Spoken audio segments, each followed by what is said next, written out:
Shalom Jemaat GKA Gloria yang terkasih dalam Tuhan Yesus Kristus. Salam sejahtera untuk Bapak, Ibu, dan Saudara sekalian. Kami menyambut Bapak, Ibu, Saudara, Saudari sekalian yang baru beribadah bersama melalui channel ini dimanapun Anda berada, di Surabaya, di luar kota, maupun di luar negeri. Kami percaya bahwa kasih Tuhan menyatukan kita. Pada pagi hari ini, Tuhan telah memanggil kita untuk beribadah kepada-Nya. Mari kita persiapkan hati kita memasuki ibadah kita. Tuhan Yesus memberkati.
Shalom, selamat pagi Jemaat yang terkasih dalam Tuhan.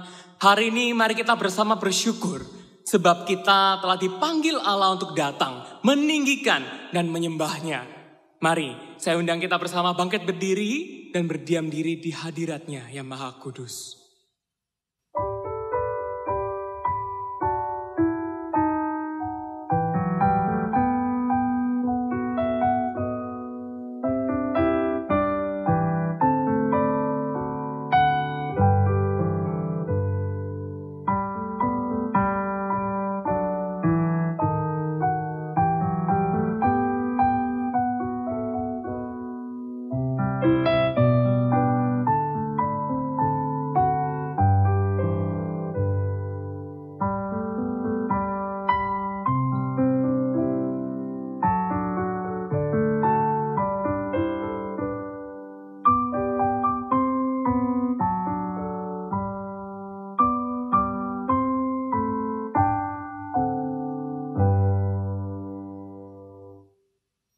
Amin.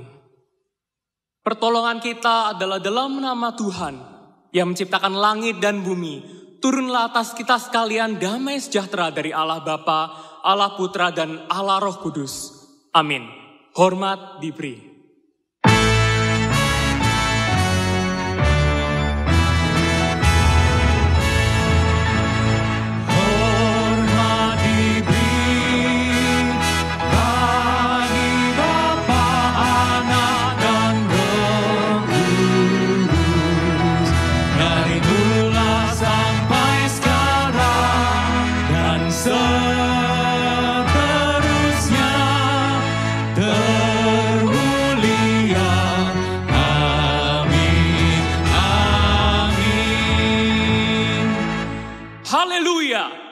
Pujilah Allah dalam tempat kudusnya.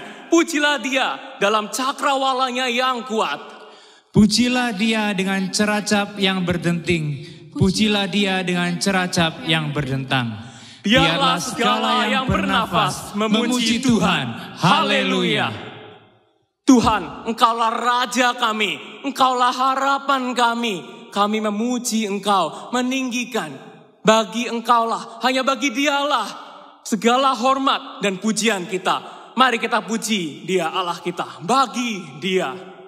Bagi Dia segala pujian, hormat serta syukur kekal selamanya. Bagi Dia segala pujian, hormat serta syukur selamanya. Mari kita pujikan lagu ini bersama. Bagi Dia segala pujian. Bagi Dia segala pujian, hormat serta syukur kekal selamanya. Bagi Dia segala pujian, hormat serta syukur selama-lamanya. All the glory, all the honor be unto the name of Jesus. All the glory, all the honor be unto the name of God. Bagi Dia segala pujian. Bagi Dia segala pujian, hormat serta syukur kekal selamanya. Bagi Dia segala pujian, hormat serta syukur selama-lamanya. Selama-lamanya. Selama-lamanya. Mari kita berdoa. Bapa dalam surga, kami bersyukur pada pagi hari ini kami boleh berkumpul bersama. Walaupun kami berada di tempat yang berbeda, kami berjauhan, tapi Bapa kami satu di dalam iman, satu di dalam ibadah-Mu. Bapa kami sungguh bersyukur atas ibadah yang boleh ada dan yang akan kami jalani. Bapa, tapi kami mengetahui dan menyadari betapa tidak layaknya kami untuk datang menghadap Engkau. Karena begitu banyak dosa-dosa yang kami lakukan. Hari demi hari, detik demi detik kami menyakiti Engkau. Bapa, kami mohon Engkau ampuni kami. Sungguh kami amat bersyukur memiliki Allah yang begitu baik seperti Engkau. Yang mau mengorbankan anaknya yang tunggal untuk menebus dosa kami. Engkau melayakkan dan mentahirkan kami. Terima kasih Bapa. Biarlah dari ibadah ini kami semakin mencintai Engkau. Semakin berdedikasi kepada Engkau. Terima kasih Tuhan. Hanya dalam nama Tuhan Yesus kami doa, mengucap syukur. Amin. Berikut berita anugerah yang diambil dari Roma pasal 5 ayat 1 sampai 2. Sebab itu kita yang dibenarkan karena iman, kita hidup dalam damai sejahtera dengan Allah oleh karena Tuhan kita Yesus Kristus. Dan oleh Dia kita juga beroleh jalan masuk oleh iman kepada kasih karunia ini. Di dalam kasih karunia ini kita berdiri. Dan kita bermegah dalam pengharapan akan menerima kemuliaan Allah.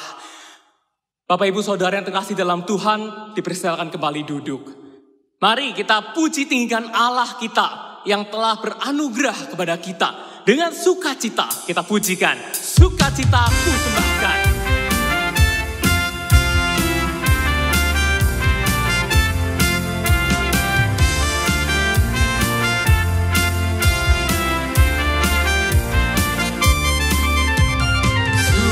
Sukacitaku sembahkan hanya pada Tuhanku.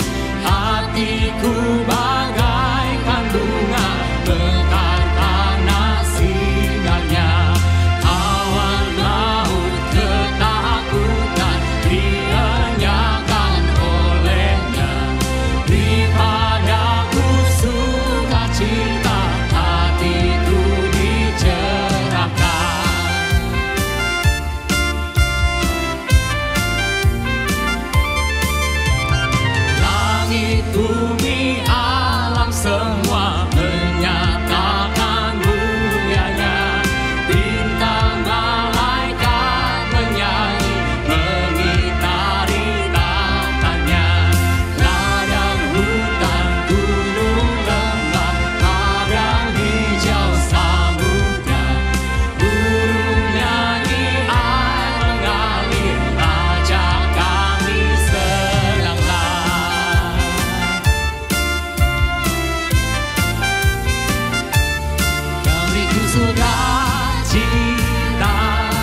Allah yang begitu mengasihi kita.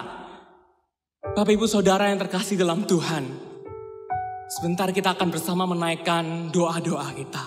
Kita akan bersama bersyafaat. Ketika kita mengalami pergumulan dalam hidup ini, kepada siapakah kita bisa selalu hadir, kita bisa selalu datang? Hanya kepada Tuhanlah yang maha akan segalanya, maha akan pengasih itu, kita bisa datang. Dan tangannya selalu terbuka lebar untuk menerima kita. Mari sebelum kita menaikkan doa-doa kita siapkan hati kita pujikan. Kami perlu Kau Tuhan.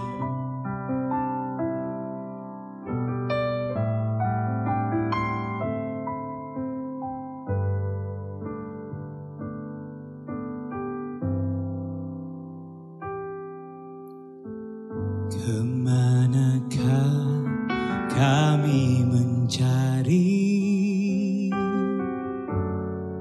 kasih sejati? Kemanakah kami berseru saat badai datang menderu? Yang kami tahu hanya Kau yang mampu pulihkan segala sesuatu. Mari kita pujikan bersama.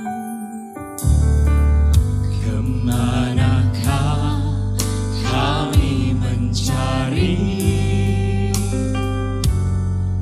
kasih sejati? Kemanakah kami berseru saat badai datang menderu? Yang kami tahu hanya Kau yang mampu pulihkan segala sesuatu. Kami perlukan keajaiban-Mu, kami butuhkan sentuhan tangan-Mu. Kami tak dapat jalan sendiri, kami perlu Kau Tuhan. manakah kami mencari kasih? Kemanakah kami mencari kasih sejati? Kemanakah kami berseru saat badai datang menderu? Yang kami tahu hanya Kau yang mampu pulihkan segala sesuatu. Kami perlukan keajaiban-Mu, kami butuhkan sentuhan tangan-Mu. Kami tak dapat jalan sendiri, kami perlu Kau Tuhan. Kami perlukan keajaiban-Mu, kami butuhkan sentuhan tangan-Mu. Kami tak dapat jalan sendiri, kami perlu Kau Tuhan. Kami perlu Kau Tuhan.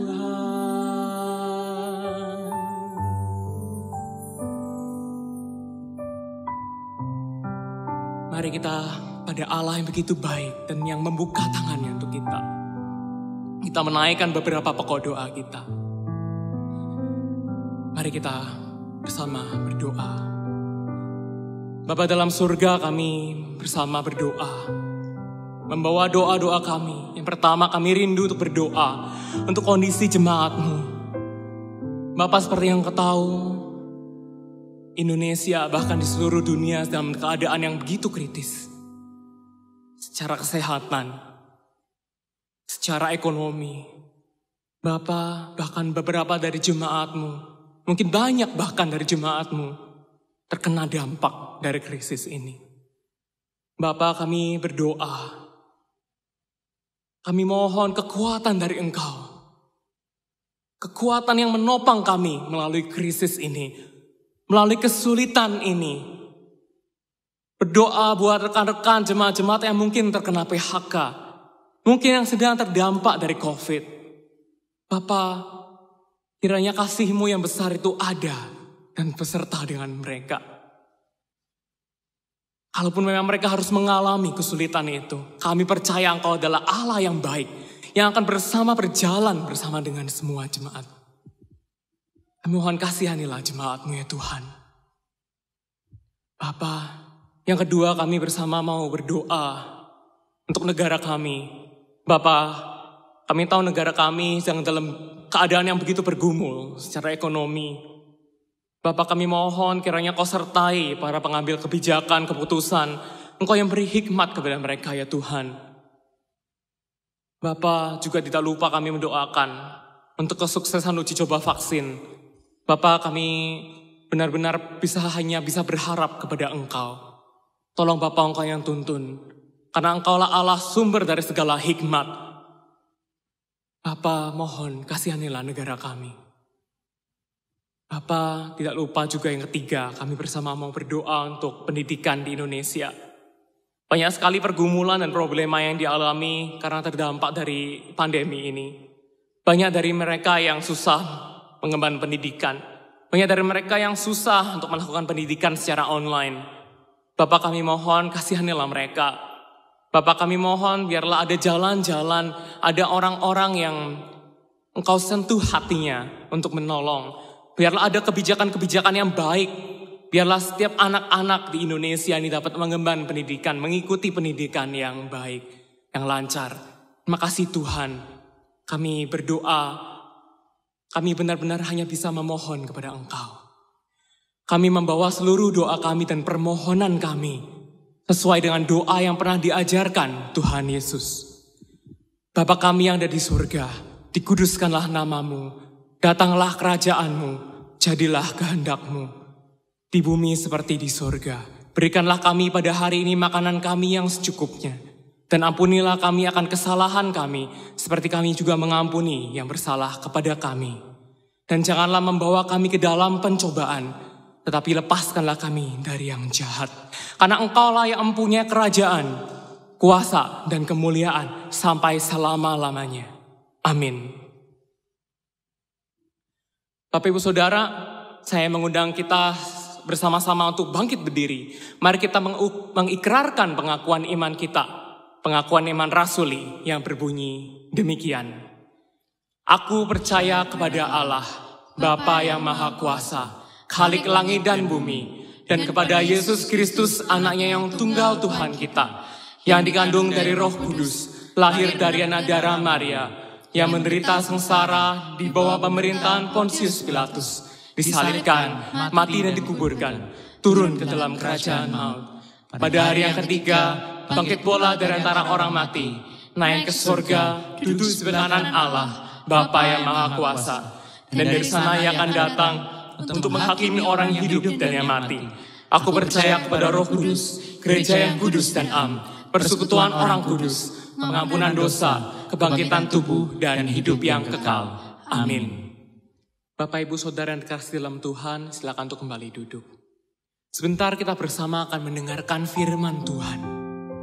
Mari kita siapkan hati kita, bersama kita pujikan, seperti Bapa sayang anaknya. Seperti Bapa sayang anaknya, Demikianlah kau menuntun langkahku, hari depan indah kau beri, rancanganmu yang terbaik bagiku. Mari kita pujikan bersama lagu ini.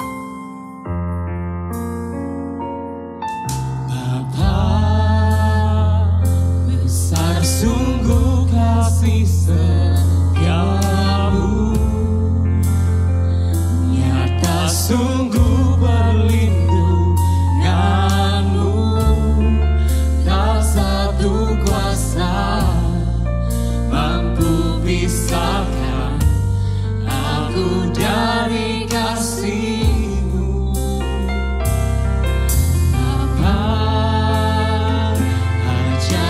Selalu hormati-Mu, ajarku turut perintah-Mu, berikan ku hati untuk menyembah-Mu dan bersyukur setiap waktu, seperti Bapa sayang anaknya. Demikianlah Engkau mengasihiku, Kau jadikan biji mata-Mu, Kau berikan semua yang ada padamu, seperti Bapa sayang anaknya.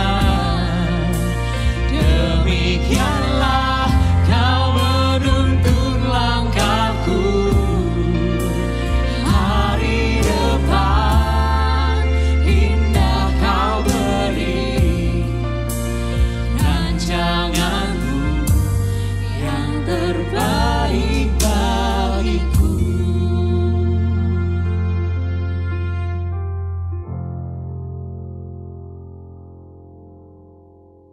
Mari rekan-rekanku, sebelum kita belajar firman Tuhan, kita kembali tundukkan kepala dan kita berdoa.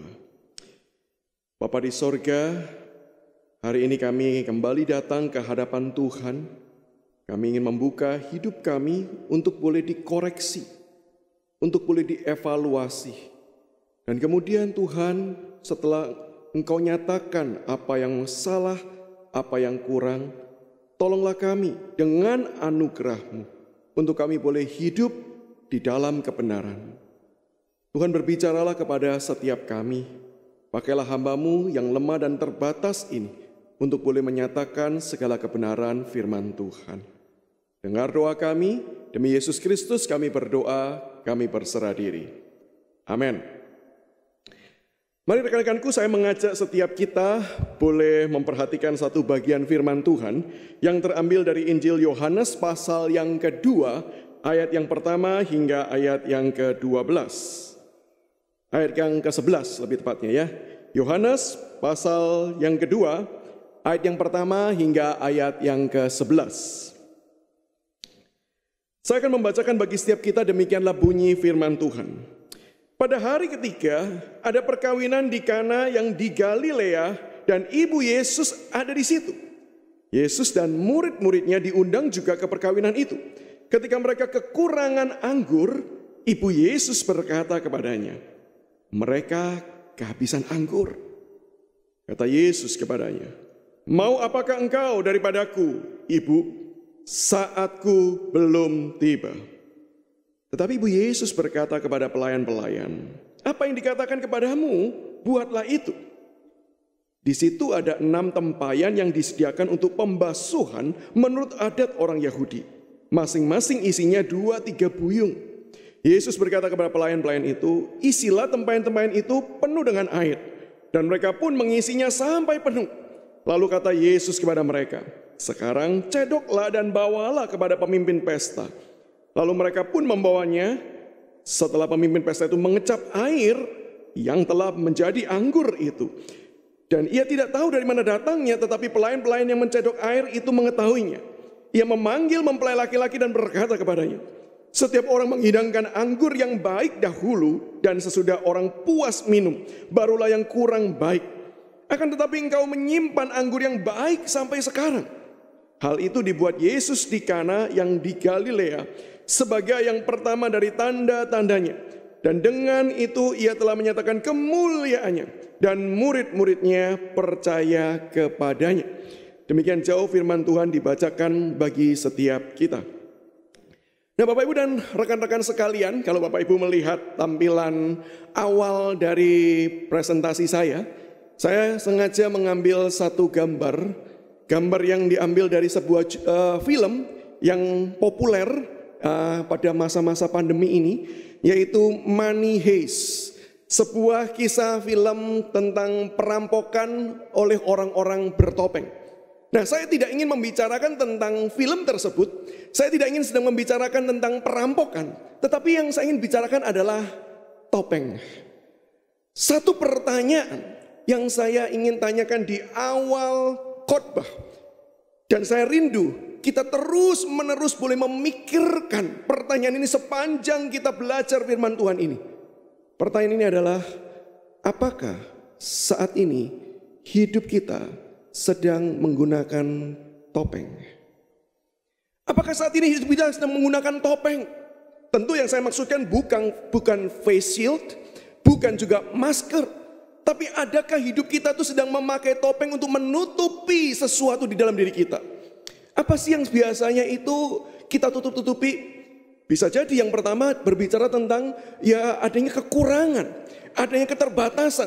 Sehingga kekurangan dan keterbatasan itulah yang kemudian membuat kita tidak nyaman, dan kemudian kita membuat topeng supaya orang tidak melihat akan kekurangan dan keterbatasan kita. Saya pernah mengenal seseorang wanita yang kemudian mempunyai kelainan di bola matanya. Dan wanita itu kemudian saya pertama tidak tahu bahwa dia punya kelainan di bola mata.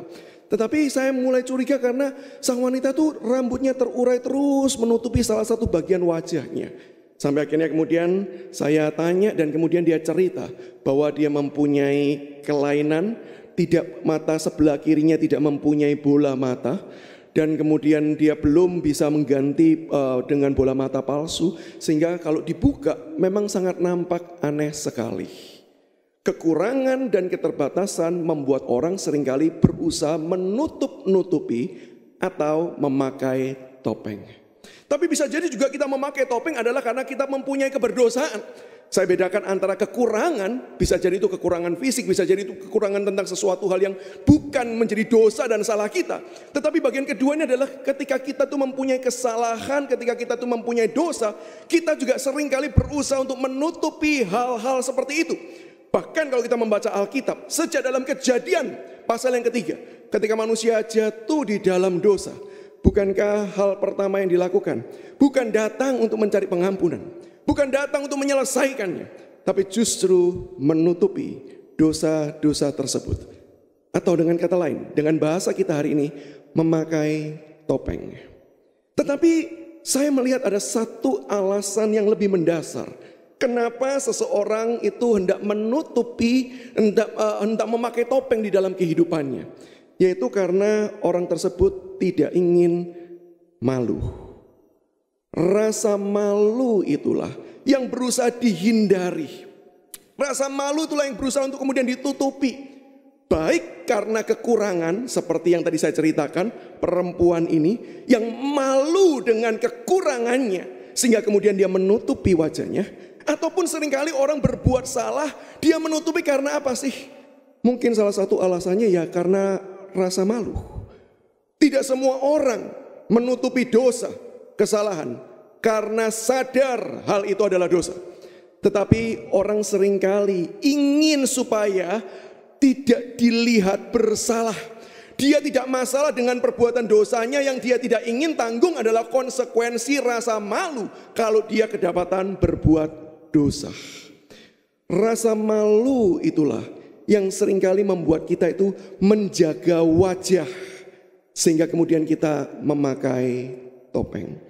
Dan kalau kita perhatikan bagian yang kita baca tadi, sebenarnya keluarga pengantin yang diceritakan menikah di Kana ini juga mengalami sebuah peristiwa yang memalukan. Mengalami peristiwa yang memalukan. Apa yang maksudnya, kenapa kok dikatakan memalukan?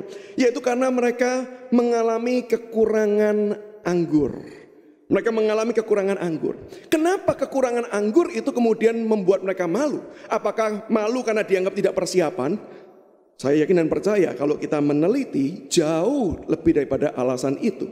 Rasa malunya yang pertama adalah karena bagi orang Yahudi pada waktu itu budaya timur dekat kuno, hospitality atau kemudian menjamu tamu dengan yang terbaik, itu yang menjadi prioritas dan standar etiket budaya pada waktu itu. Seorang tuan rumah itu dianggap baik ketika dia berhasil menjamu tamunya sebaik mungkin. Ketika seorang tuan rumah gagal menjamu tamunya, maka itu akan menjadi cibiran banyak orang. Apalagi konteksnya ini pernikahan, sebuah momen yang indah. Bisakah kita membayangkan andai kata keluarga yang menikah, keluarga besar termasuk keluarga kecil yang baru membangun rumah tangga ini, kemudian akan dikenang senantiasa. Setiap kali berjumpa dengan orang, lalu kemudian, oh kamu keluarga ini ya, oh yang waktu nikah kurang anggur itu ya. Kenapa selalu diingat? Karena dianggap tidak melakukan tugas sebagai tuan rumah yang baik. Apalagi yang kedua alasannya adalah karena anggur, minuman pada waktu itu bukan cuma sekedar minuman wajib, tetapi ada makna simbolik di balik minuman anggur, yaitu membawa kegembiraan, membawa sukacita. Bisa bayangkan tidak, pesta pernikahan yang diselenggarakan yang harusnya sudah diprepare, dipersiapkan baik-baik, tiba-tiba bisa kekurangan anggur. Bukankah orang bisa menyangka, jangan-jangan ya pernikahan orang ini akan ada masalah. Jangan-jangan keluarga ini akan menjadi keluarga yang disharmonis. Sekali lagi cibiran akan diberikan bagi keluarga ini. Maka di tengah-tengah kondisi semacam ini, Ibu Yesus yang diduga merupakan bagian dari keluarga karena dia tahu masalah yang membuat malu tersebut, kemudian mencoba untuk menyelesaikannya. Maria mencoba untuk meminta Yesus membantu menyelesaikannya. Yang menjadi menarik bukan sekedar permintaan Maria, tapi yang menarik adalah memperhatikan respon Yesus menghadapi isu akan rasa malu yang berusaha ditutup-tutupi ini.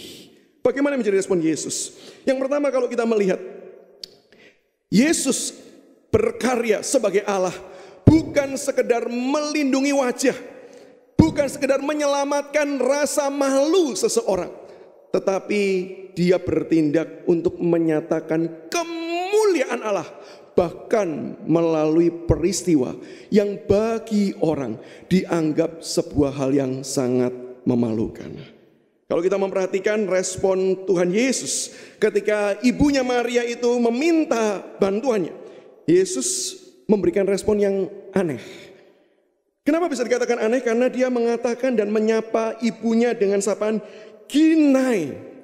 Dia kata Yesus kepadanya, mau apakah engkau daripadaku ibu? Terjemahan Indonesia mengesankan ya seolah-olah manggil mama atau manggil mami dalam bahasa kita sehari-hari. Tetapi kalau kita memperhatikan kata Ginai ini seringkali digunakan adalah untuk menyebutnya sebagai nyonya. Seolah-olah Yesus ingin membangun jarak dan seolah-olah Yesus ingin berkata, no, bukan itu yang akan aku lakukan. Bukan sekedar menyelamatkan wajah itu yang akan aku lakukan. Dan Yesus kemudian menyambung dengan sebuah kalimat demikian. Saatku belum tiba. Frasa ini menjadi menarik. Karena frasa ini bukan muncul satu kali ini. Tetapi muncul berkali-kali dalam berbagai macam kisah. Di dalam perjalanan pelayanan Yesus. Dan ketika Yesus Kristus menggunakan frasa saatnya belum tiba. Biasanya frasa ini menunjukkan bahwa ketika masanya tiba, pada waktu itu kemuliaan Allah lah yang akan dinyatakan.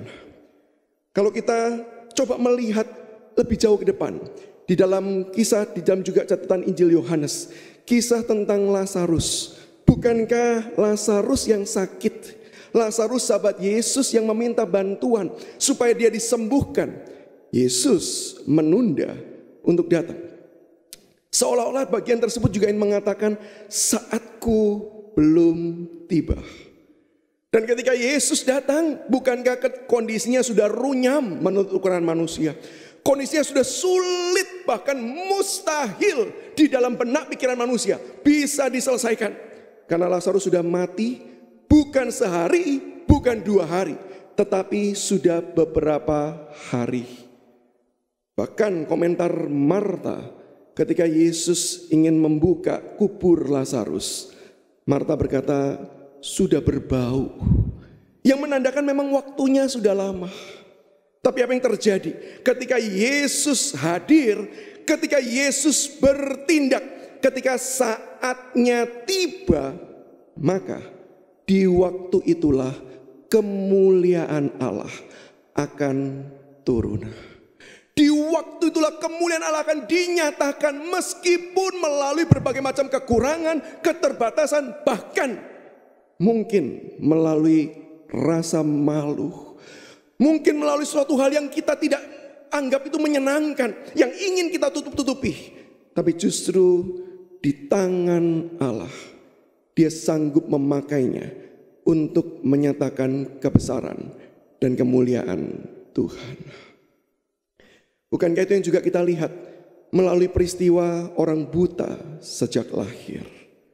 Bukankah ketika Yesus ditanya, salah siapakah ini? Yesus berkata, bukan salah orang tuanya, bukan salah orang ini, tetapi kemuliaan Allah akan dinyatakan. Melalui apa?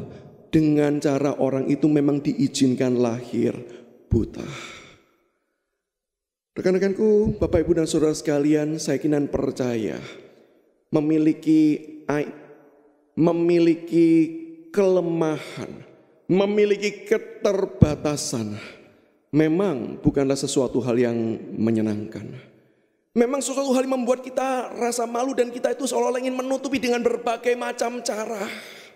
Tetapi hari firman Tuhan ingin mengingatkan bahwa ketika Tuhan izinkan adanya keterbatasan, bukan dosa tapi keterbatasan, adanya kelemahan-kelemahan yang kemudian terjadi bukan karena salah kita, adanya kondisi lingkungan yang tidak bisa kita ubah dan membuat kita malu ambil bagian di dalam hal tersebut.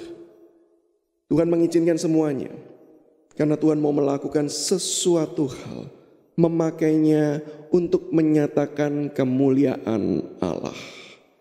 Yang menjadi pertanyaan adalah gimana cara Tuhan memakainya menjadi alat kemuliaan Allah. Maka saya ingin percaya semua keterbatasan, semua kelemahan, semua hal yang merupakan bagian rasa malu di dalam hidup kita sanggup dipakai Tuhan ketika kita datang dan menyerahkan semua hal itu ke dalam tangan Tuhan. Untuk apa? Tuhan mengubahnya. Tuhan mengubahkan kehidupan kita melalui semua peristiwa tersebut. Tuhan memurnikan kita. Sehingga ketika Tuhan memurnikan kita, di waktu itulah hidup kita akan bisa dipakai menjadi alat kemuliaan bagi Tuhan. Frasa saatku belum tiba juga mengisyaratkan bahwa ada waktu yang Tuhan Yesus nanti. Kapan sih waktu Tuhan? Apakah sebentar lagi? Apakah Maria ini permintaannya terlalu cepat? Jam baiknya belum tiba? Yesus masih ngitung-ngitung kapan waktu terbaik untuk melakukan?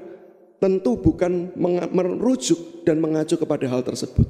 Tetapi ketika Yesus mengatakan saatku belum tiba, sebenarnya satu bagian yang juga Tuhan mau katakan adalah saat untuk Tuhan memulihkan kita, yaitu melalui karya kayu salib. Itulah saatnya Tuhan. Saat Tuhan di mana Dia bersedia mati di atas kayu salib, menanggung dosa kita, termasuk menanggung rasa malu kita. Kenapa bisa dikatakan Tuhan termasuk menanggung rasa malu kita? Karena ketika Yesus disalib, Yesus telanjang.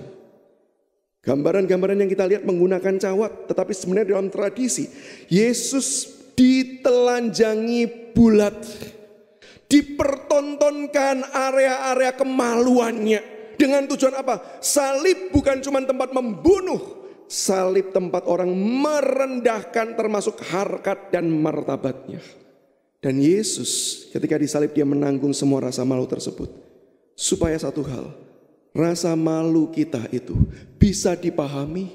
Bukan cuma bisa dipahami, tetapi Tuhan mau memulihkan melalui karya kayu salib. Rasa malu kita sudah ditanggung Tuhan, supaya kita tidak perlu lagi menanggung rasa malu yang besar. Dan Tuhan mau memakai kehidupan kita yang sudah datang ke hadapan salib, menyerahkan seluruh kehidupan kita, termasuk rasa malu kita, termasuk hal-hal yang membuat kita ingin menutupinya. Kita serahkan ke hadapan Tuhan, dan Tuhan memulihkan kita, menjadikan kita alat kemuliaannya. Maka kita perhatikan ketika Yesus mulai akan bekerja menolong keluarga tersebut, Yesus meminta supaya para pelayan itu mengisi tempayan yang merupakan alat pembasuhan. Kenapa alat pembasuhan yang dipilih? Alasannya sama. Karena Tuhan ingin mengatakan bahwa dia bukan cuma mau menutupi, tapi dia mau mengubahkan. Tuhan berkarya bukan cuma ingin menolong menyelamatkan wajah kita, tapi menyelamatkan hidup kita. Dan kemudian memakainya untuk pekerjaan Tuhan. Alat pembasuhan menandakan alat penyucian. Alat pembasuhan menandakan hidup yang dimurnikan terlebih dahulu. Dan hal inilah yang akan Tuhan kerjakan ketika kita datang ke hadapannya. Bukan lagi memakai topeng. Bukan lagi memakai berbagai macam hal untuk menutupi. Kita perlu tahu dan sadar tidak ada hal yang bisa menutupi semua hal itu daripada Tuhan. Mungkin bisa dari orang, tapi bukan dari Tuhan. Maka firman Tuhan mengatakan, datanglah kepada Dia. Singkapkanlah semuanya. Bukalah semua topeng-topeng itu. Karena ketika kita menutupnya dengan topeng, seolah-olah kita mau mengunci hidup kita, dan kita tetap berkata, biarkan hidup saya tetap seperti ini. Yang penting orang lain tidak tahu. Tuhan tidak mau hidup kita demikian. Yang Tuhan mau kita membuka topeng, supaya dia boleh masuk. Dia mengubahkan dari dalam, supaya kemudian hidup kita menampilkan akan pekerjaan, akan segala karya baik Allah.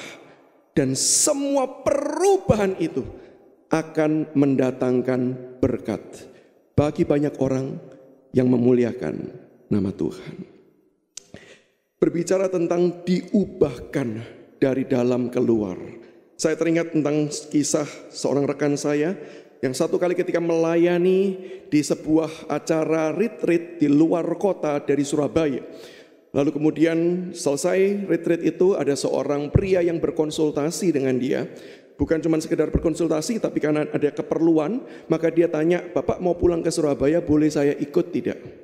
Dan pria ini postur tubuhnya tinggi, badannya besar, dan dari pakaian yang dia gunakan masih menyisakan terlihat di tangannya itu banyak tato-tato. Tentu tidak semua orang yang bertato itu pasti negatif, tapi itu mengundang rekan saya ini bertanya kepada pria ini, "Kalau boleh tahu, kenapa Bapak bertato?"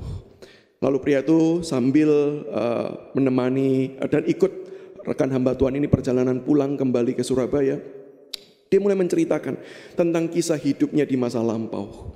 Dia adalah seorang yang lahir dalam keluarga Kristen, tetapi hidupnya tidak mencerminkan kekristenan sama sekali.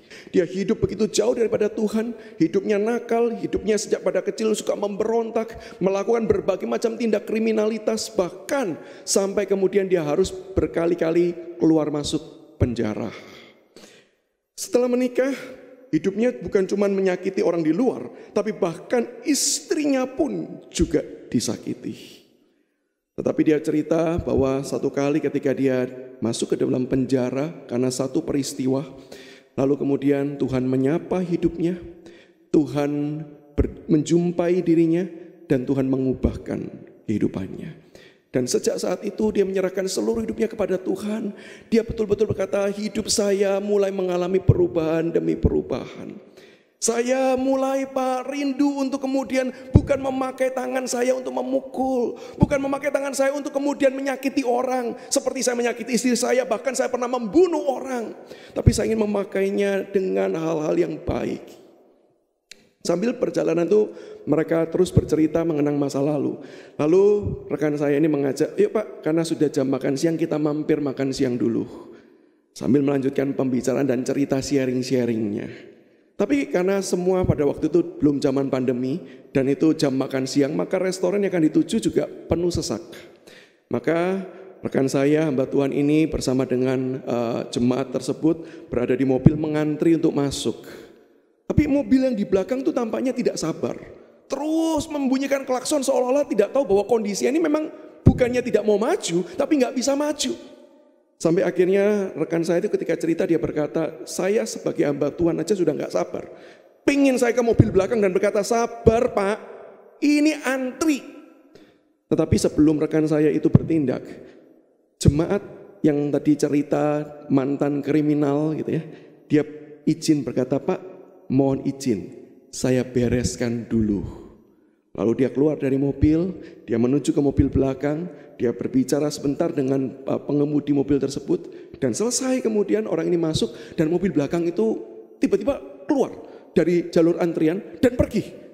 Nah rekan saya ini bingung, apa yang kamu lakukan? Apa yang kamu katakan sampai orang tersebut mau pergi? Lalu jemaat ini berkata, saya jujur aja sih Pak, ya saya bilang aja sama dia, Pak minta tolong Pak masih antri, tolong sabar. Kalau Bapak nggak sabar dan Bapak terus klakson, nanti kesabaran saya ikut hilang. Dan untuk informasi bagi Bapak, saya mantan kriminal, pernah bunuh orang Pak. Setelah itu saya balik ke mobil. Dan setelah itu mobilnya pergi. Wah, rekan hamba Tuhan saya berkata, untung ya kamu sudah tobat. Kalau kamu belum tobat mungkin orangnya jadi ceritanya lain kali ya. Dia bilang betul Pak. Dan rekan hamba Tuhan memuji, wah luar biasa ya pertobatanmu ya. Perubahan di dalam hidupmu luar biasa. Tapi rekan ini kemudian cerita, Pak, kalau menghadapi orang luar seperti itu Pak, sebenarnya bagi saya relatif mudah. Tapi yang sulit di dalam perubahan hidup saya adalah ketika menghadapi keluarga saya sendiri. Khususnya ketika menghadapi istri saya yang tidak percaya bahwa saya sudah berubah. Berkali-kali Pak, saya ketika baca Alkitab di rumah setelah saya keluar dari penjara, saya bertobat, saya baca Alkitab di rumah. Kemudian istri saya tiba-tiba menyiram saya dengan air. Air pel-pelan Pak, disiramkan Pak. Lalu kemudian saya tanya, kenapa kamu siram? Lalu dia bilang gini, bagi kamu baca Alkitab kurang cukup, maka saya baptis kamu juga, supaya kamu betul-betul jadi orang baik. Gimana gak emosi Pak menghadapi seperti itu Pak? Bukan sekali, bukan dua kali. Saya ketika malam berdoa, saya terbiasa berdoa buka suara Pak supaya saya konsentrasi. Saya berkata, ya Bapak. Tiba-tiba istri saya nyaut, ada apa anakku? Gimana Pak rasanya seperti itu Pak? Oh Pak, berkali-kali saya digoda istri saya. Sampai satu kali Pak saya ingat Pak, saya mau pukul istri saya Pak, karena melakukan sebuah hal yang kemudian membuat saya jengkel. Saya sudah pegang bajunya, saya sudah angkat, saya sudah mau pukul. Tapi Pak, di masa itu Pak, ada suara dalam hati saya yang bekerja Pak. Saya sadar tuh Roh Kudus terus ingatkan saya, berkata jangan pukul, jangan pukul. Sehingga saya hentikan Pak, saya berhenti. Tapi Bapak tahu enggak, di tengah-tengah saya sedang bergumul gitu, apa yang istri saya lakukan? Bukannya berkata sorry. Bukan. Justru saya berkata demikian. Sudah, kalau mau pukul saja, enggak usah pamit doa dulu. Oh Pak, rasanya berat sekali. Tapi saya bersyukur Tuhan menolong saya. Saya bersyukur Tuhan mengubahkan saya. Saya yakin itu bukan karena saya, tapi Tuhan menolong saya. Saya tidak pukul istri saya. Dan satu kali Pak, istri saya sakit. Sakit yang cukup serius, sudah berobat, namun belum ada tanda-tanda perubahan. Sampai satu kali kemudian saya mulai teringat kenapa saya tidak doakan. Maka mulai saya tumpang tangan, saya mau doakan. Tapi begitu saya mau tumpang tangan ketika istri saya sedang berbaring, istri saya berpikir bahwa saya mau dibunuh karena sudah merepotkan dia. Maka dia berkata, jangan bunuh saya, jangan bunuh saya. Saya berkata, saya tidak bunuh kamu, saya mau tumpang tangan, saya mau doakan kamu. Maka kemudian setelah saya doakan, besoknya Pak yang terjadi, istri saya sembuh. Tapi Pak, yang paling menarik bukan sekedar kesembuhan jasmani istri saya. Sejak peristiwa itu, istri saya berkata, saya mau ikut kamu ke gereja. Saya mau ikut kamu ke tempat di mana Tuhanmu bisa mengubahkan hidupmu. Dulu saya tidak pernah menyangka setelah saya tahu kamu seorang yang begitu jahat. Saya tidak pernah menyangka saya bisa mengakhiri hidup saya dengan pernikahan ini dengan baik. Saya pikir saya sudah menutup kehidupan pernikahan saya dengan buruk. Saya menyesali kehidupan pernikahan ini. Tapi sejak kamu bertobat, kamu berubah. Kamu sungguh-sungguh menjadi pribadi yang baru. Saya ingin tahu Tuhan yang sudah mengubah hidupmu. Dan saya juga mau diubahkan sepertimu. Bukankah kelemahan yang ketika kita datang ke hadapan Tuhan, kita izinkan Tuhan masuk ke dalamnya dan mengubahkan hidup kita, akan Tuhan pakai untuk mendatangkan berkat dan menyatakan kemuliaan Tuhan. Maka pertanyaannya, adakah yang kita tutup-tutupi? Adakah kita sedang pakai topeng? Datanglah kepada Dia dan mohonlah karya perubahannya terjadi dalam hidup kita. Mari kita tundukkan kepala, kita berdoa. Bapa di sorga, setiap kami punya masa-masa yang buruk.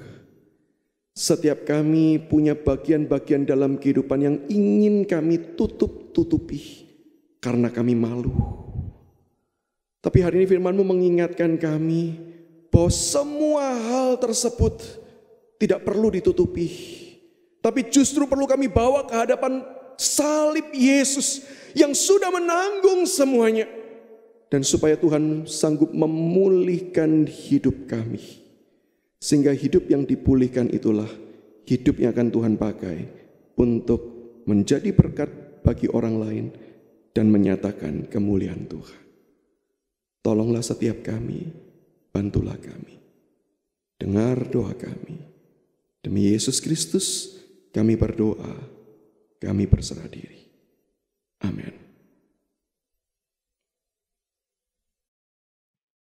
Sebentar kita akan memberikan persembahan. Mari berikanlah yang terbaik untuk Tuhan. Bapak Ibu Saudara dapat memberikan persembahan dengan cara scan QRIS atau transfer ke rekening gereja masing-masing.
hidupku ini, seluruh roh dan jiwaku, pakai tanganku ini, hatiku digerakkan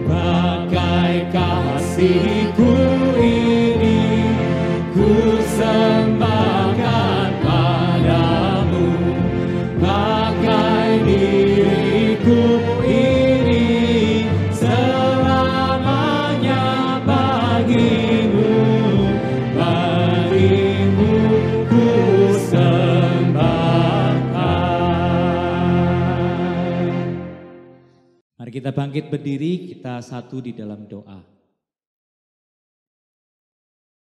Ya Tuhan, sesungguhnya seluruh kehidupan kami adalah milik-Mu. Seluruh harta benda kami adalah milik-Mu Tuhan. Tapi kalau pagi hari ini kami diberi kesempatan untuk membawa persembahan ke rumah-Mu, biarlah uang ini mewakili seluruh persembahan hidup kami yang kami persembahkan setiap detiknya untuk kemuliaan nama Tuhan. Ini kami Tuhan, berkati kehidupan kami, berkati gereja kami, berkati bangsa negara kami. Di dalam nama Yesus kami berdoa. Amin. Bagi Dia, satu-satunya Allah yang penuh hikmat, oleh Yesus Kristus segala kemuliaan sampai selama-lamanya. Amin.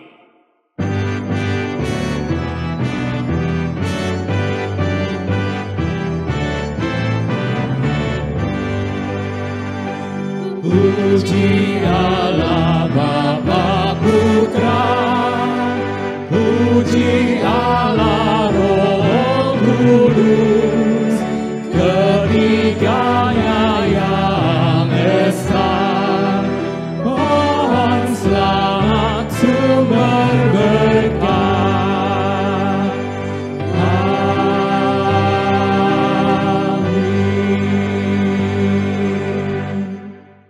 Bapak Ibu yang dikasihi Tuhan, mari kita mengarahkan hati kita kepada Tuhan dan kita akan menerima berkat daripadanya. Kiranya berkat dan kasih yang kekal dari Allah Bapa, anugerah keselamatan di dalam Kristus Yesus Tuhan, kekuatan penghiburan dan penyertaan dari Allah Roh Kudus, menyertai saudara sekalian, mulai hari ini hingga kedatangan Tuhan Yesus yang kedua kalinya, dan dimanapun saudara berada, boleh menjadi saksi-saksi bagi Tuhan dan hidup memuliakan Tuhan sampai selama-lamanya. Amin.